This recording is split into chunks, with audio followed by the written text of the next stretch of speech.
ഇത് V R Sudheesh എഴുതിയൊരു കഥയുടെ അതിനെ ബേസ് ചെയ്തിട്ടുള്ള ഷോർട്ട് ഫിലിം.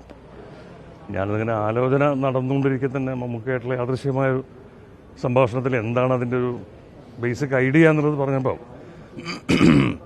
മമ്മൂട്ടി കമ്പനി നിർമ്മിക്കാം എന്ന് പറഞ്ഞു. അങ്ങനെ അദ്ദേഹമാണ് അതിൻ്റെ പ്രൊഡ്യൂസർ. പിന്നെ അറിയാലോ, മഞ്ജു, ശ്യാമപ്രസാദ്, ഇവിടെ നിന്ന് വരാൻ കഴിയാത്ത അസീസിന് മാത്രമാണ്. അസീസിന് ഇങ്ങനെ 3 ആക്ടേഴ്സിനെ വെച്ചിട്ടുള്ള ഒരു 20 minutes ഡ്യൂറേഷനുള്ളൊരു സിനിമ. ആരോ എന്നാണ് അതിൻ്റെ ടൈറ്റിൽ. അങ്ങനെ പൂർത്തിയായി. ഒരു 2.5 ദിവസത്തിൻ്റെ ഷൂട്ട് അത് കഴിഞ്ഞ് ഇനി അത് മമ്മൂക്കായുടെ ഒരു പ്ലാറ്റ്ഫോമിലൂടെ റിലീസ് ചെയ്യും. ഒരു തിയേറ്റർ റിലീസ് ഉദ്ദേശിച്ചിട്ടുള്ളതല്ല. അല്ല, ഇത് ആക്ച്വലി എൻ്റെ സെക്കൻഡ് ഫിലിമാണ്. പ്രധാനപ്പെട്ട ആർട്ടിസ്റ്റുകളൊക്കെ മഞ്ജു ആണെങ്കിലും ആദ്യമായിട്ടാണ് ഷോർട്ട് ഫിലിമിൽ അഭിനയിക്കുന്നത്. അവരെയൊക്കെ എങ്ങനെയാണ് ഇതിലേക്ക് കാസ്റ്റ് ചെയ്തത്? ഇല്ല, എനിക്ക് കഥ വായിക്കുമ്പോൾ 2 മുഖങ്ങൾ തെളിഞ്ഞു വന്നത്. അങ്ങനെയാണല്ലോ നമ്മളൊരു കാസ്റ്റിങ്ങിലേക്ക് പോവുക.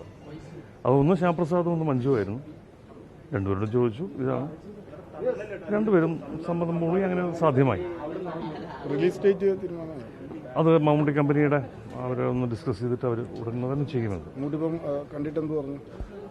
പുള്ളി ഇതിനു മുമ്പ് കണ്ടതാ. ഇന്ന് ഒന്ന് ഇവിടെ വന്നേ. ഇത് യൂട്യൂബിലാണോ? എങ്ങനെയാണ്? യൂട്യൂബിലായിരിക്കും. ഇപ്പോൾ രാവണപ്രഭു ഇറങ്ങിയിട്ട് വലിയ വിജയമായിരിക്കുകയാണ്. അപ്പോൾ എങ്ങനെ തോന്നുന്നു അതിൻ്റെ ഒരു സന്തോഷം?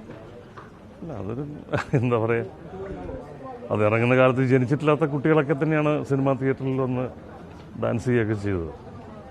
അവരത് എൻജോയ് ചെയ്തു, അത്രയും. അതെല്ലാവർക്കും നന്ദി. Thank you. ബൈ.